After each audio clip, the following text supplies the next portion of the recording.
This segment of Naperville Sports Weekly is brought to you by BMO Harris Bank.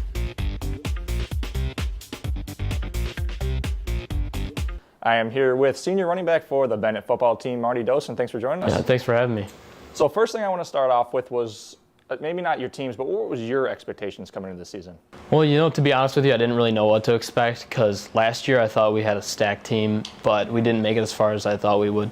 So this year, I thought we had the potential to do big things, but I think it was really a matter of putting everything we had together, and obviously we did a great job of that, so I was really happy about that.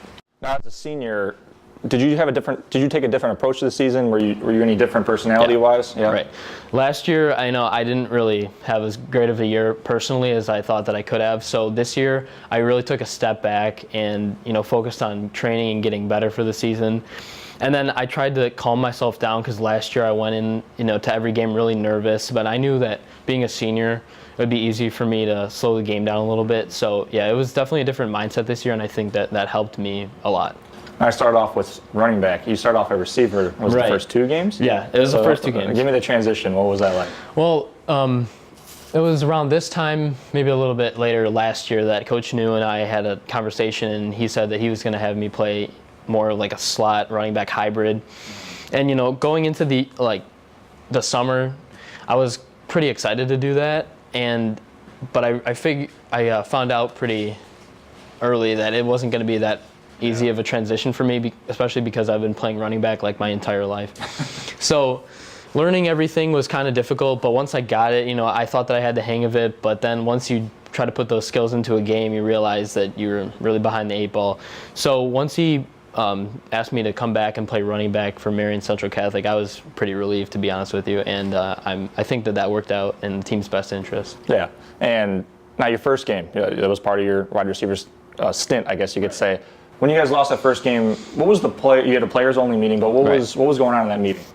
Well, it was really just a couple guys on our team, a couple senior leaders. We really just sat everybody down, and we explained that just because we lost this game, that's not going to define our season, and we knew that we were better than that.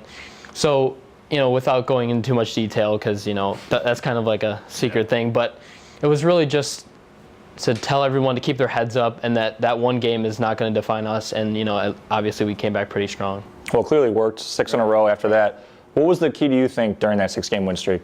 I think that, like Coach New said, the first couple games, winning those close games really helped us get onto a roll, because we knew that if we can win those close games, that we can definitely win any game. Because every game that we had this year in our conference is tough, even the teams that were down.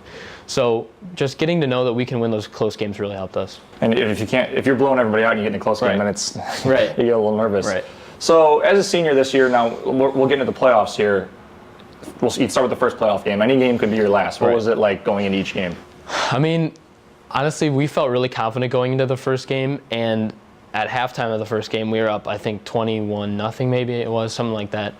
And so we were really confident, and we were like, wow, this is going to be a really good year. We're going to make a good run. And then Hoffman Estates came storming back, and for a moment they were like, oh my God, this might end tonight. So we were really frightened, I would say, at that point. But once we finally locked that one down, I think we realized that any game that we're going to play is going to be like that, so we can win and come out on top of those games. Now, two-part question. What was your favorite game of your career and this year? Unless it was this year, it can be the same answer, I guess. I would say the most exciting game was the Hoffman Estates game personally for me, because I was able and lucky enough to score the game-winning touchdown. But I think my favorite game was the normal game. We got a really cool bus. We drove all the way down there. We had a lot of fun on the way down, and honestly, that might have been the best game we played all year. And then we had a fun time on the way back, and that was a really good day for us. I love asking this question to athletes. Now you play baseball too, so if they're different, I want to know. Do you have any pregame rituals? Well, for football, it's definitely a lot different than baseball. Okay, let's hear both. So for football, I don't have any rituals, but I would say a group of my friends, we all go to Luke Hayes' house before the home games, and we just chill out there. We eat a little bit, and then we take a nap, and then we drive back here, and we get taped up and sit in the locker room, listen to music and stuff. So we get pretty jacked up, adrenaline. So for baseball though, it's a lot, it's a lot more chill. We just hang out and talk a little bit. We stretch, and it's not really intense. So it's a lot different. Now for football this season, your coach mentioned already that state was a conference and state were the two goals. Were you guys thinking about state right away at the beginning of the year, or was that not towards playoff time? No, I think when you have a conference that's as tough as ours, you really have to take it one game at a time, and we really had to focus on trying to get to that first goal of winning conference. So after we lost the first game, we're like, all right, we need to buckle down. We need to, get through our conference. So we almost were able to accomplish that, but. No, we definitely separated those two goals, because once the regular season was over, it's like, all right, everything that's all in the trash now. It's time for playoffs. Now, East St. Louis, buzzer goes off, or whatever noise it made. Right. What went through your head? I was really proud just to be able to be a captain of this team and be part of it. It was a great run, and honestly, if you told me after that first game that we would have got that far, I probably would have told you you're crazy. So it was really an honor to be part of this team, and obviously you're sad because your football career is over and everything, and you're not going to get to spend any more Fridays with the guys. But I was really proud of us and how far we've come. Football career's over, but now baseball is coming up. So let's get into that just a little bit. All right. Can you give us a little baseball preview for this year? Well, I think we had a lot of juniors, well, now seniors, but juniors last year that were able to play a lot and stepped up, and we had a pretty good run into the playoffs as well.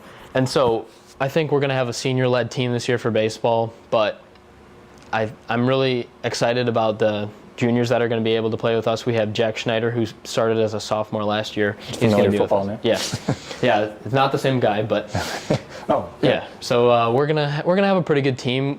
We might need a little help in the pitching department. I think that might be our weak spot, but we do have a couple guys coming back, Mark Moran and Mike Dunn. Mike Dunn's really good pitchers, going D1 for that.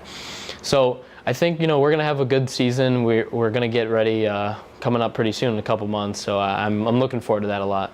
So Parkland College is where you're going to be going, correct? Yes. You already made that public, so that's not a secret. How did you come to that decision, and what do you want to, what you want to major in? I'm not sure what I want to major in, probably communications, I would say, but in terms of Parkland, it was really an easy decision for me, to be quite honest, with what I've always wanted to do. I've always wanted to go out in California and play baseball, and I think that this is going to allow me the opportunity to get there in a couple years. Mm-hmm. But, Coach Lawler really is good friends with the Parkland coach, and, he talked to me about it and said that he's, an awesome guy, and that I would have a good opportunity to play there. And then former players like Chris Whalen went there, and he's now at Iowa, and Joe Boyle, who, I grew up around him. He's from Wheaton, I'm from Wheaton. And I talked to him a little bit on the phone. We exchanged text messages, and he just told me how great of a time he had there. And so it sounded like some place that I think that I would be able to excel and play. Well, congratulations on a great football year. Thank you very much. Good luck in the baseball season and at Parkland, and hopefully we'll see you down the road. All right. Thank you very much.